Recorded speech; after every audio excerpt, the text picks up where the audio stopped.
Audio Jungle.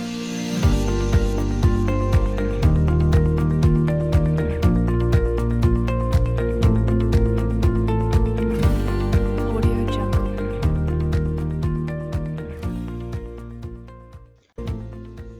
Assalamualaikum warahmatullahi wabarakatuh.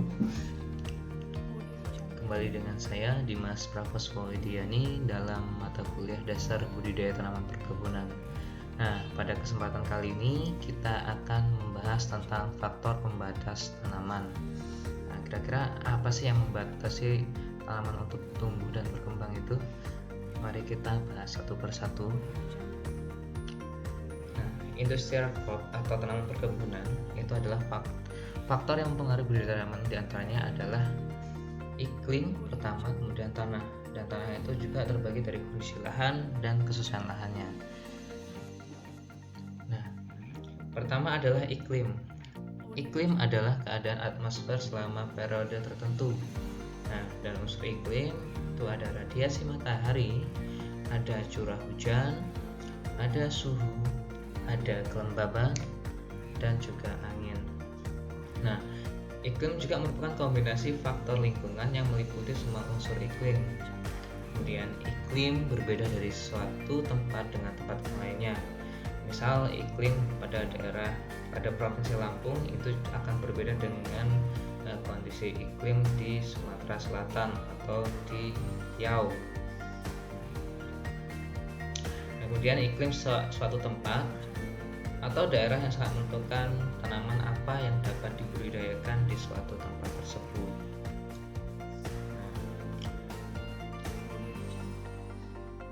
Nah, ini adalah salah satu bagian dari iklim ya. Unsur dari iklim itu radiasi matahari. Nah, seperti yang kita ketahui, Indonesia itu terletak di Khatulistiwa, yaitu artinya negara kita itu beriklim tropis. Nah, lamanya penyinaran itu atau fotoperiodisitas itu 12 jam sehari dengan intensitas 300 sampai 500 kalori per cm persegi per hari, dan intensitas rendah pada musim hujan. Kemudian kualitas radiasi matahari banyak gelombangnya yaitu 320 sampai dengan 700. Kemudian radiasi matahari limpah tidak terlalu berpengaruh terhadap pemilihan komoditas dalam suatu budidaya tanaman. Biasanya pada radiasi matahari yang banyak itu lebih cocok untuk digunakan tanaman jenis C4 ya. Misal tanaman tebu, tanaman sawit. Nah, unsur kedua itu adalah curah hujan. Nah, curah hujan itu berpengaruh terhadap pemilihan suatu komoditas. Nah, biasanya dalam penentuan pola iklim itu kita menggunakan curah hujan. Nah, ketika kita berbicara tentang curah hujan, maka kita melihat dari pola hujan, kemudian intensitas hujan, beserta distribusi hujannya. Nah, pola hujan itu ada muson, ekuatorial, dan kebalikan muson. Kemudian intensitas hujan itu yaitu jumlah hujan dalam satuan milimeter. Kemudian distribusi hujan itu adalah jumlah hari hujan per bulan.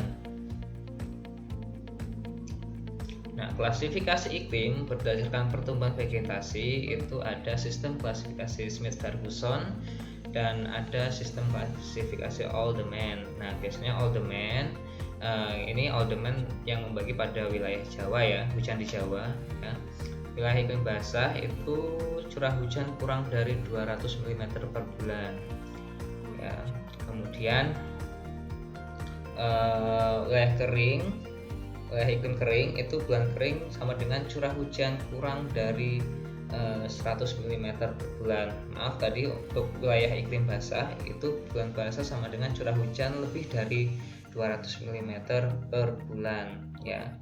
Untuk lebih lengkapnya bisa dibaca sendiri ya, untuk yang iklim basah maupun iklim kering. Nah, misal di sini adalah sawit dapat tumbuh dengan baik di daerah tropis di ketinggian 0 sampai 500 meter dari permukaan laut. Nah, kelembaban antara 80 sampai 90%.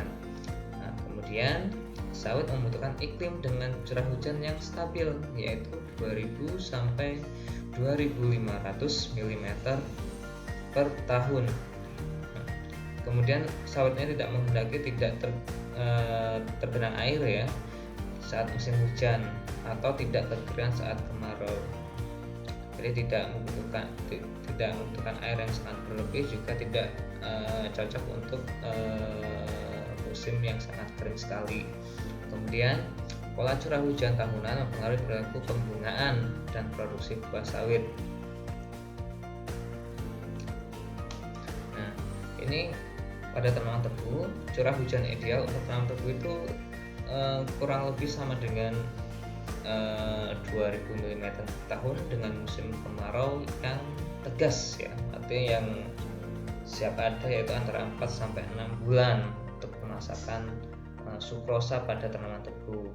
Nah, pada budidaya tanaman tebu biasanya untuk fase vegetatif antara 1 sampai 7 bulan itu menghendaki jumlah air yang sangat banyak. Nah, makanya biasanya untuk membudidayakan tebu itu dimulai pada awal musim penghujan dan dipanen pada musim kemarau.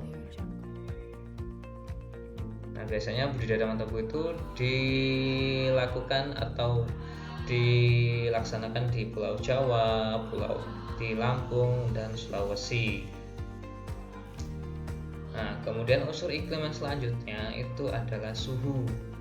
Nah, suhu ini juga dipengaruhi dari ketinggian tempat ya. Kemudian setiap kenaikan 100 meter, suhu itu akan turun 1 derajat Celcius. Kemudian dipengaruhi dari ketinggian tempat ya. Tadi ada dataran rendah, dataran medium, dan dataran tinggi. Nah, dataran rendah itu antara 0 sampai 400 meter dari permukaan laut dengan suhu rata-rata 27 sampai 33 derajat Celcius. Nah, tanaman perkebunan yang cocok dibudidayakan pada ketinggian 0 sampai 400 meter dari permukaan laut itu diantaranya sawit, karet, tembakau, kopi, robusta, dan juga tebu. Nah, pada dataran medium itu antara tinggi 400 sampai 700 meter dari permukaan laut. Nah, suhu rata-ratanya yaitu 22 sampai 27 derajat Celcius. Nah, komoditas perkebunan yang cocok yaitu kopi, robusta, dan tembakau. Sedangkan pada dataran tinggi yaitu lebih dari 700 meter dari permukaan laut itu suhu udara kurang dari sama dengan 20 derajat Celcius dengan curah hujan yang tinggi serta intensitas radiasi yang cukup. Kemudian komoditas perkebunan yang cocok itu biasanya teh dan kopi arabica. Nah, selanjutnya kita akan berbicara tentang kondisi lahan. Setelah tadi kita berbicara iklim, sekarang kita ke kondisi lahan. Nah, kondisi lahan itu terbagi dari lahan sawah ya, lahan yang selalu dipenuhi air dalam suatu waktu atau sepanjang tahun. Kemudian ada lahan kering, itu merupakan hamparan lahan yang tidak pernah tergenang atau digenangi air pada sebagian besar waktu dalam satu tahun ataupun sepanjang waktu. Nah, kemudian kita berbicara tentang kesesuaian lahan. Nah, hal ini dilakukan dengan menggunakan metode survei untuk mengetahui apakah tanah itu atau lahan itu sesuai untuk dibudidayakan oleh komoditas tertentu. Nah, kemudian mendapatkan data lapangan dan lingkungan secara rinci dan ilmiah, yaitu jenis dan sifat fisik, kimia, biologis tanah, dan topografi, iklim, serta lain-lain. Kemudian data lapangan itu disesuaikan dengan kebutuhan pertumbuhan tanaman, cara budidaya tanaman atau sistem perkebunan, dan lain-lain. Dan dapat ditentukan dengan tanaman budidaya yang produktif. Nah, ini merupakan salah satu kriteria kesesuaian lahan untuk jenis tanamannya adalah kopi arabica. Nah, untuk kesesuaian kelas S1 itu sangat sesuai ya. S2 itu level di bawahnya, S3 itu juga kurang sesuai, dan N sangat tidak sesuai. Untuk kategori sesuai yaitu S1, suhu yang diharapkan itu 16-20 derajat Celcius. Kemudian ketinggian tempat yaitu 1000 sampai 1500 meter dari permukaan laut. Curah hujan yaitu sebesar 1200 sampai 1800 mm. Kelembapan antara 40 sampai 70%. Kemudian untuk media perakaranya, tekstur tanah yang diharapkan adalah halus dan sedang. Kemudian KTK tanahnya yaitu lebih dari 16, pH tanahnya yaitu antara 5,6 sampai 6,6.